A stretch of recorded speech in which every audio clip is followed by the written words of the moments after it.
Bismillahirrahmanirrahim. Assalamualaikum warahmatullahi wabarakatuh. Alhamdulillahirabbil alamin. Arsala rasulahu bil huda wa dinil haq liyusirahu 'ala dini kulli wa kafa billahi syahida. Asyhadu an la ilaha illallah wahdahu la syarikalah wa asyhadu anna Muhammadan abduhu wa rasuluhu la nabiyya ba'dah. Yang terhormat Al-Ustaz pimpinan Pondok Al-Hira Mahat Tahfiz di Jorong Penen Gadang, yang saya hormati Ketua Bundo Kandung serta seluruh jajaran Bundo Kandung yang berada di Penen Gadang, yang saya hormati Wali Jorong, semua hormati Ketua Pengurus Masjid beserta seluruh jajaran kepengurusan Masjid Al-Ikhlas Penen Gadang. Semua hormati Nenek Mama, alim ulama, cerdik pandai, Bundo Kandung, pemuda, serta yang sangat kita banggakan adik-adik wisuda tahfiz yang menjadi wisuda pada tahun 2024 yang kita laksanakan pada hari ini. Pertama, atas nama pemerintahan negari, kita mengucapkan selamat kepada Mahat Al-Hira yang telah berhasil mendidik, mewisudakan anak-anak negari Sungai Tanang, khususnya yang berada di Jorong Penen Gadang pada hari ini, bagian dari tugas negara dalam menciptakan, mencerdaskan kehidupan bangsa.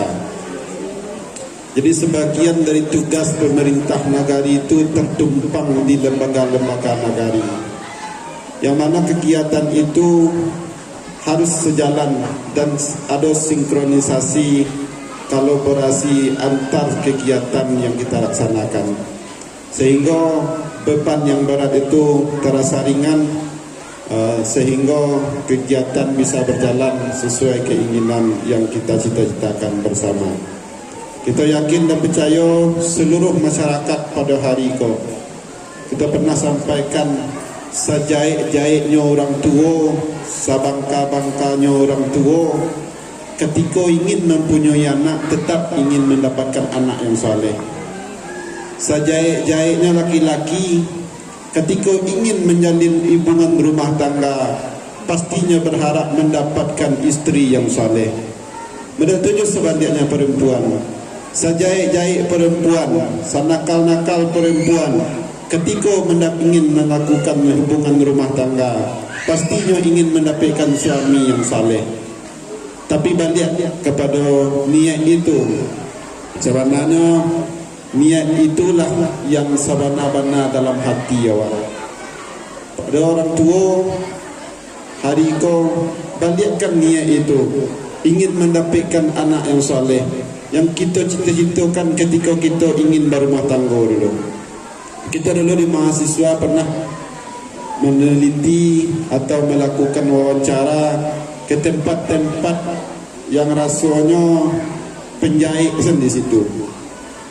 Dan ketika kita tanyai, rata-rata itu jawaban, baik yang laki-laki atau perempuan, apakah nanti ketika berumah tangga, apa pandangan tentang calon istri? Tentu awak ingin mendapatkan wanita yang saleh. Lalu perempuan yang salah pak ini, ikut tak dipakai dah. Menentu jawaban ketika kita tanyai hati seseorang untuk tentang kebaikan. Jadi kita berharap kita yang berada di lingkungan orang-orang baik, kita yang berada di kawasan orang-orang baik, kita berharap menjaga kebaikan itu dan melestarikan, mewarisi kepada generasi-generasi kita. Kita yakin dan percaya Sungai Tanang hari ko ingin kita bawa Sungai Tanang yang dahulu. Setiap kita menginginkan itu, tapi untuk mewujudkannya tentu butuh kebersamaan awak. Kita ingin duduk bersama antara anak muda dan orang tua. Yang mudanya nak amah duduk, yang tuanya nak amah majak, maka sampai bila pun tentu tak akan pernah terwujud. Maka penting di situ kita merangkul, dalam istilah kita kembali merangkul seluruh elemen-elemen terkait. Yang kedua, kita atas nama pemerintahan negari juga selalu menginformasikan bagaimana peluang-peluang bagi anak-anak yang penghafal Quran. Salah satunya dengan adanya program penghafal Quran, banyak tempat-tempat sekolah baik yang langsung datang ke kantor nagari maupun kita yang menghadiri kegiatan di tempat sekolah itu. Banyak peluang bagi orang yang hafiz Quran, baik dalam bentuk tunjangan kehidupan maupun dari segi peluang mendapatkan sekolah-sekolah pilihan. Jadi kita berharap adik-adik yang hafal Al-Quran, kita ketika ada peluang, mari kita sama-sama memanfaatkan peluang itu, sehingga peluang itu menjadi kesempatan emas bagi kita mengikuti. Dan pada tahun iko atas nama pemerintah nagari dan juga sebagai pengurus di Yayasan Anak Nagari, pada tahun iko kita di yayasan kemungkinan tidak menyalurkan beasiswa berhubung ada kendala atau permasalahan yang perlu kita lakukan sistem peralihan. Tapi untuk mengcover beasiswa tahun hari ko, kita di pemerintah nagari mulai mencari celah. Salah satu bentuk celah beasiswa tahun iko yang bisa kita salurkan dari nagari, yaitu bentuk beasiswa prestasi dan beasiswa fakir miskin. Kalau jalur prestasi, selagi itu prestasi, baik tingkat jorong, tingkat nagari, tingkat kecamatan, tingkat kabupaten atau tingkat Sumatera Barat, apalagi tingkat nasional, apapun bentuk prestasinya, selagi masih dalam sekolah SD, SMP dan SMA, silakan ajukan ke pemerintahan nagari. Apapun bentuk prestasinya, insya-Allah ini bisa kita cover dalam bentuk beasiswa prestasi di nagari. Yang kedua, tentu beasiswa yang bisa kita cover dalam bentuk fakir miskin. Dan masalah kewenangan. Jadi kewenangan pemerintah nagari hanya sampai tingkat SMA. Yang kuliah tidak bisa lagi kita biayai melalui program pemerintah nagari. Tetapi banyak peluang yang juga bisa kita sampaikan, baik itu melalui Dinas Pendidikan maupun melalui Badan Amil Zakat Nasional. Jadi seluruh peluang-peluang itu bisa kita lengkapi administrasinya dan bisa kita mendapatkannya. Tapi lebih daripada itu, tentu beasiswa bukanlah tujuan utama dalam mendidik anak-anak kita. Kalau hanya sebatas beasiswa, ketika tidak dapat beasiswa, orang tua tidak lagi menyekolahkan anaknya, bahkan nak sekolah anak tidak dapat beasiswa, tentu kita rugi sebagai orang tua. Seharusnya semangat orang tua dalam menyekolahkan anak, seperti pepatah mengatakan, indak ameh bungkah biasa, indak kayu janjang di kaping, indak air tulang di panggung, tak ada air talang di pancuk. Jadi kalau ikut semangat orang tua dalam menyekolahkan anak, tentu beasiswa bukan jadi prioritas atau tujuan utama.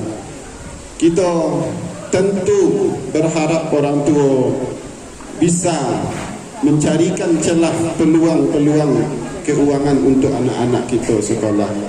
Salah satunya baru beasiswa. Jadi kalau beasiswa jadi tumpuan utama, maka sebagian masyarakat akan menemukan keluh kesah kepada seluruh orang yang menjabat, baik pemerintah negari maupun lembaga-lembaga negari, akan timbul sumpah serapah ke situ kerana tidak ada beasiswa yang diberikan. Tetapi ketika orang tua memiliki tekad untuk menyekolahkan anak, tentu banyak jalan yang bisa ditempuh. Kita berharap semangat orang tua juga menjadi semangat bagi anak-anak kita dalam menempuh pendidikan. Kerana dalam pepatah mengatakan, sayang anak pukul-pukulkan, sayang istri tinggal-tinggalkan. Tentu itu menjadi poin penting bahwasanya menyayangi anak penting dalam kehidupan. Tapi sayang dalam bentuk memanjakan, dalam bentuk perhatian yang membuat dia lemah untuk melakukan pendidikan, tentu itu tidak kita inginkan. Kita tidak ingin guru-guru MDA diserang oleh orang tua. Kita tidak inginkan guru-guru ditunggu oleh wali murid di pintu rumahnya kerana anaknya dipukul ketika mada di tempat pendidikan. Kita tak inginkan. Berapa kali ada orang tua datang ke pemerintah negari, anaknya dipukul di tempat pendidikan, lalu melapor ke pemerintah negari. Satu sisi kita selalu sampaikan, ketika anaklah diserahkan ke dunia pendidikan, selagi dalam nuansa pendidikan, dalam kata kutip, dalam bentuk pendidikan, kami berharap orang tua percayakan itu kepada guru atau tempat dia melakukan pendidikan. Tapi kalau sudah melewati batas, bukan dalam konteks pendidikan lagi, baru kita lakukan tindakan-tindakan yang bisa melindungi anak. Kita yakin dan percaya pada hari kita menyerahkan anak-anak tentu ke tempat pendidikan yang telah kita ketahui standar atau kualitas pendidikan itu. Jadi kami berharap apapun nanti, baik yang telah tamat hariko maupun nanti yang akan kita masukkan ke MDA, ketika sudah diserahkan anak-anak itu, sepanjang dalam bentuk pendidikan, tentu kita percayakan itu kepada gurunya. Mudah-mudahan dalam kepercayaan pendidikan tersebut menjadikan anak-anak kita anak-anak yang berbakti di dunia dan di akhirat. Berbakti untuk jorong, berbakti untuk masjid, berbakti untuk nagari. Pada hari kita kekurangan generasi. Kita canangkan satu kegiatan di nagari. Ketika kegiatan itu tidak langsung memberikan dampak hari itu, banyak orang tak mau mengikutinya. Padahal setiap sesuatu butuh proses, sehingga kita bagian dari proses yang akan kita jalankan.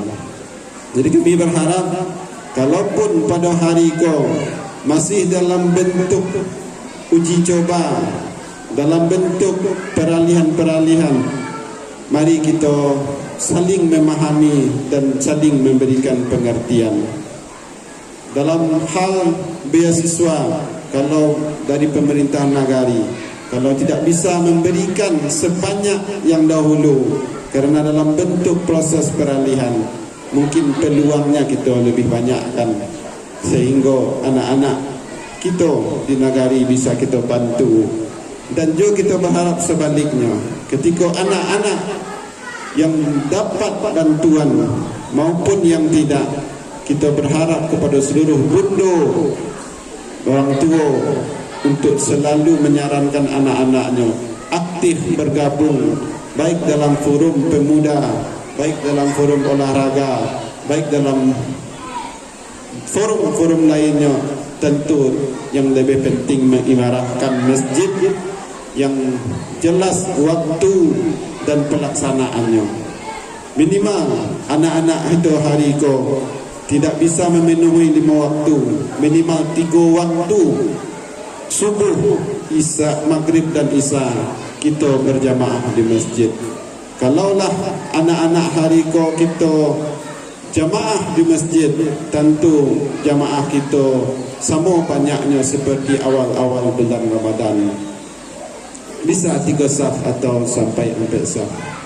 Mudah-mudahan dalam penyampaian kita yang singkat bisa kita ambil makna dan kita manfaatkan peluang-peluang yang bisa kita raih, baik secara individual maupun secara kebersamaan. Dengan mengucapkan Bismillahirrahmanirrahim, wisuda tahfiz keempat Mahat Al-Hira kita MDA Al-Ikhlas Padang Gadang, Negari Sungai Tanang, kita buka dengan resmi.